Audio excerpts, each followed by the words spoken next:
सबसे पहले बात करते हैं हरियाणा की सियासत की, जो इस वक्त गरमाई हुई है। राज्यसभा उपचुनाव के लिए बीजेपी ने अपने उम्मीदवार का नाम ऐलान कर दिया है। हरियाणा की तरफ से किरण चौधरी को राज्यसभा उपचुनाव के लिए उम्मीदवार बनाया गया है, तो वहीं राजस्थान से रवनीत बिट्टू को राज्यसभा उम्मीदवार बनाया गया है।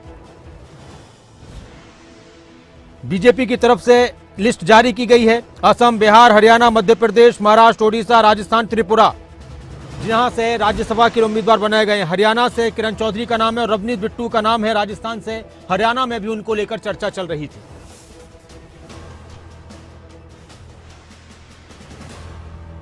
जो सभी ने जो संगठनात्मक स्थिति है उनके ऊपर चर्चा हुई और वो इस प्रकार के निर्णय लिए गए कुछ कि किसका क्या काम हमने अपने अपनी विधानसभा में करना है, तो वो सारे निर्णय लिए गए हैं और माननीय मुख्यमंत्री जी ने और माननीय प्रभारी जी ने। तो श्रीमती किरण चौधरी जी हमारी पार्टी की उम्मीदवार होंगी। किरण चौधरी के नाम पे मोहर लगी है सर? हाँ, किरण चौधरी जी के नाम पे। हाँ, 9 बजे विधानसभा जाके और नॉमिनेशन फाइल 100% तैयार है और हमारे पास पूर्ण बहुमत है। निश्चित तौर से किरण चौधरी जी चुनाव जीतेंगी। कंवरपाल गुर्जर कह रहे हैं कि किरण चौधरी चुनाव जीतेंगी। बीजेपी ने अपने उम्मीदवार के नाम का राज्यसभा उपचुनाव के लिए ऐलान कर दिया है, लेकिन कांग्रेस की तरफ से कौन, इसका जवाब है कांग्रेस उम्मीदवार नहीं उतार रही। लेकिन दुष्यंत चौटाला ने भूपेंद्र सिंह हुड्डा पर निशाना साधा और कहा कि वो चुनाव से पहले ही मैदान छोड़ रहे हैं। हमारा संख्या बल नहीं है, कुल 28 MLA हमारे और जीतने के लिए 44 चाहिए। 3 हमारे जो है इंडिपेंडेंट सपोर्ट कर रहे हैं, 32 हैं, तो जीतने के लिए 44 चाहिए। 44 का मतलब 13 और चाहिए, तो वो हमारा संख्या बल है नहीं, इस वास्ते हम चुनाव नहीं। मेरे पास तो अगर 10 विधायक आज होते तो मैं नॉमिनेशन आपका भरवा देता। भूपेंद्र हुड्डा के पास तो आज भी 30 विधायक है, डरता क्यों है? मैदान है, मैदान में तो लड़ने वाले की जीत होती है। लड़ोगे नहीं, हथियार गिर दोगे, जीत कैसे होगी? मैं तो ये बोलता हूँ अभी भी हमारे पास 16 घंटे हैं, हिम्मत दिखाए। अगर वो रात को भी हिम्मत दिखाएंगे, कल सुबह मैं स्पीकर ऑफिस में उनके साथ बैठकर साइन करूंगा। वो तो हिम्मत ही नहीं दिखा सकते, डरते हैं। और ये डर आज का नहीं है, 10 साल का। आप देखना आगे जब टिकटों का बंटवारा होगा वो डर वहां भी दिखेगा। तो वार पलटवार भी शुरू हो चुका है और बीजेपी की तरफ से उम्मीदवार के नाम का ऐलान कर दिया गया। किरण चौधरी को लेकर लगातार खबरें अभी तक पर हम आपको बता रहे थे कि वो सबसे मजबूत उम्मीदवार हैं और ऐसा ही हुआ, उनके नाम का ऐलान हुआ है। अनिल मोर, खबरों अभी तक के पॉलिटिकल एडिटर, इस वक्त मेरे साथ जुड़ चुके हैं। अनिल, एक तरफ बीजेपी अपने उम्मीदवार के नाम का ऐलान कर चुकी है और ऐसा लग रहा है कि वो निर्विरोध जीत जाएंगी, क्योंकि अभी तक किसी और पार्टी की तरफ से कोई नाम सामने नहीं आया है। बाकी आप सुन रहे थे दुष्यंत चौटाला की बात भी और भूपेंद्र सिंह हुड्डा की बात भी। दुष्यंत चौटाला कह रहे हैं कि मैदान में आने से पहले ही छोड़ रहे हैं।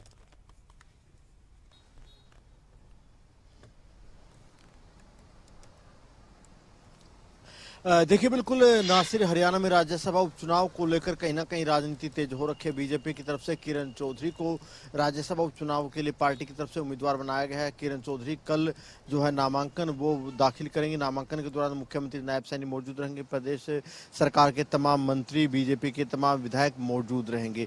कल नामांकन की आखिरी तारीख है, 22 तारीख को नामांकन की जांच होगी। वहीं 27 तारीख तक अगर कोई और नामांकन नहीं आता, 27 तारीख क्योंकि नामांकन की आखिरी तारीख है, तो ऐसे में किरण चौधरी को निर्विरोध राज्यसभा सदस्य के तौर पर चुन लिया जाएगा। अगर जरूरत पड़ी तो 3 तारीख को जो राज्यसभा चुनाव है वो होगा। विपक्ष की बात कर लेते हैं, सबसे पहले कांग्रेस की बात करते हैं। नेता प्रतिपक्ष भूपेंद्र सिंह हुड्डा की तरफ से आज दिन में बिल्कुल साफ कर दिया गया। हालांकि भूपेंद्र सिंह हुड्डा लगातार कई दिन से कह रहे थे कि राज्यसभा उपचुनाव में कांग्रेस की तरफ से कोई उम्मीदवार नहीं खड़ा किया जाएगा। आज एक बार फिर भूपेंद्र सिंह हुड्डा की तरफ से साफ कर दिया गया कि उनके पास जो जरूरी आंकड़ा चाहिए बहुमत के लिए, वो जरूरी आंकड़ा नहीं है। 13 विधायकों की उनके पास कमी, हालांकि 3 निर्दलीय विधायक उनके पास है, लेकिन 10 और विधायकों की जरूरत पड़ती है। तो ऐसे में भूपेंद्र सिंह हुड्डा साफ तौर पर मना कर चुके हैं। वहीं आज पूर्व डिप्टी सीएम दुष्यंत चौटाला की तरफ से भी प्रेस कॉन्फ्रेंस की गई। उनकी तरफ से एक बार फिर कांग्रेस को कहा गया है, नेता प्रतिपक्ष भूपेंद्र सिंह हुड्डा को दुष्यंत चौटाला ने कहा है कि वो अपना कैंडिडेट खड़ा करे, वो उनके कैंडिडेट का समर्थन करेंगे। लेकिन भूपेंद्र सिंह हुड्डा साफ तौर पर मना कर चुके। तो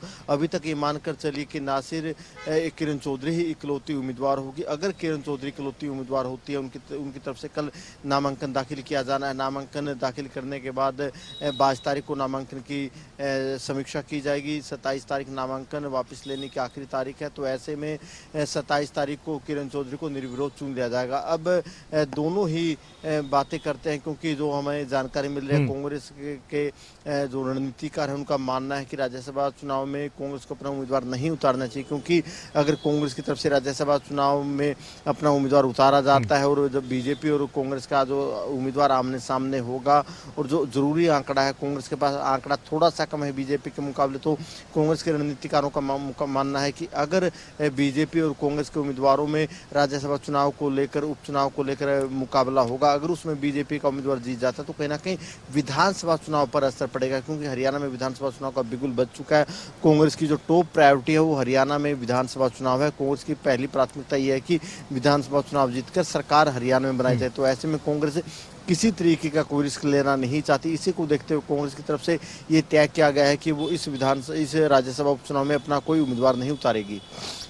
अनिल, जो बार बार जेजेपी की तरफ से बयान दिए जा रहे हैं, पोस्ट किए जा रहे हैं, दुष्यंत चौटाला को आपने सुना कि मेरे पास अगर 10 एमएलए होते तो मैं तो कल आपका भी पर्चा भरवा देता। जेजेपी का ये सिर्फ राजनीतिक बयान माना जाए या कुछ इस तरह के समीकरण बन सकते थे, या वाकई में जेजेपी बीजेपी के खिलाफ कुछ करना चाहती थी?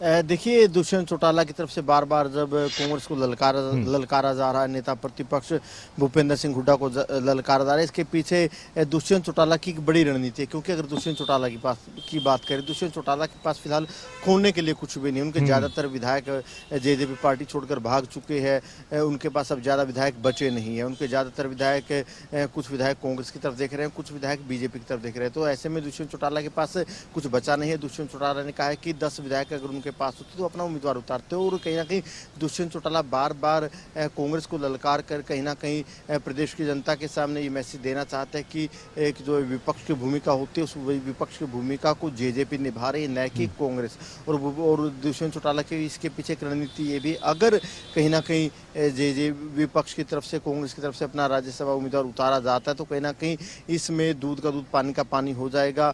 सीधी सी बात नासिर, देखिए अगर मान लीजिए अगर कांग्रेस अपना उम्मीदवार उतारती है, मुकाबला बीजेपी और कांग्रेस का रहने वाला है, अगर उसमें बीजेपी वो चुनाव जीत जाती है तो कहना कि कांग्रेस बैकफुट पर वहां पर आ जाएगी। अगर वहां पर कांग्रेस चुनाव जीत जाती है तो बीजेपी के लिए बड़ा झटका साबित होगा। तो दुष्यंत के पास यहाँ पर, क्योंकि जेजेपी के ज्यादातर विधायक भाग चुके, तो सीधा सीधा नफा या नुकसान कांग्रेस या बीजेपी को रहने वाला। स्थिति में अगर कांग्रेस अपना उम्मीदवार उतारती है तो नफे में या बीजेपी रहेगी या कांग्रेस रहेगी, और अगर का ही नुकसान। अगर हम अनिल अगर की बात करें तो अगर एक स्थिति ये होती है कि अगर उम्मीदवार उतारा जाता है तो कहना कि बीजेपी कांग्रेस की लड़ाई होगी, नफा नुकसान उनका। और अगर ऐसा होता है, जो एक और कयास लगाए जाते हैं राजनीति में, कि कांग्रेस की तरफ से कोई उम्मीदवार होता और वो जीत जाता, तो फिर जेजेपी के लिए थोड़ा बहुत फायदेमंद हो सकता था कि देखिए हमने बीजेपी के खिलाफ वोट किया और एक उम्मीदवार को हम जिता कर लाए हैं। तो ऐसा भी हो सकता था। हालांकि अगर मगर में बहुत सारी चीजें राजनीतिक कयास हैं, लेकिन कांग्रेस ने क्लियर कर दिया कि हम नहीं उतारेंगे और जेजेपी लगातार कांग्रेस पर निशाना साध रही है। चुनाव, आप कुछ और कहना चाह रहे हैं अनिल? हाँ।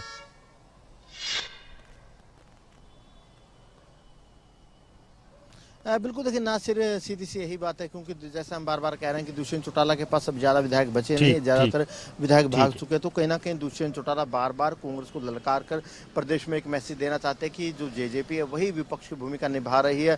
और ऐसे में कहने कि दुष्यंत चौटाला को बीजेपी और कांग्रेस को घेरने का मौका मिल जाता है। लेकिन जो कांग्रेस के रणनीतिकार है, नेता प्रतिपक्ष भूपेंद्र सिंह हुड्डा का भी मानना है कि फिलहाल उनके लिए जो राज्यसभा चुनाव से ज्यादा, क्योंकि जो ये उपचुनाव है 2 साल के लिए राज्यसभा सदस्य चुना जाना, तो उनके लिए उपचुनाव से ज्यादा महत्वपूर्ण हरियाणा विधानसभा चुनाव है। क्योंकि कांग्रेस को पता है कि अगर कांग्रेस की तरफ से उम्मीदवार उतारा जाता है, बीजेपी कांग्रेस सामने होंगे, अगर वहां पर बीजेपी को जीत मिलती है तो कहना कि कांग्रेस के लिए बड़ा झटका साबित होगा और बीजेपी की तरफ से उस मुद्दे को, उस जीत को विधानसभा चुनाव में भुनाया जाएगा। इसी को देखते हुए नेता प्रतिपक्ष भूपेंद्र सिंह हुड्डा किसी भी तरीके का कोई रिस्क लेना नहीं चाहते, इसलिए कांग्रेस की तरफ से इस बात को सिरे से डिनाई किया जा चुका है।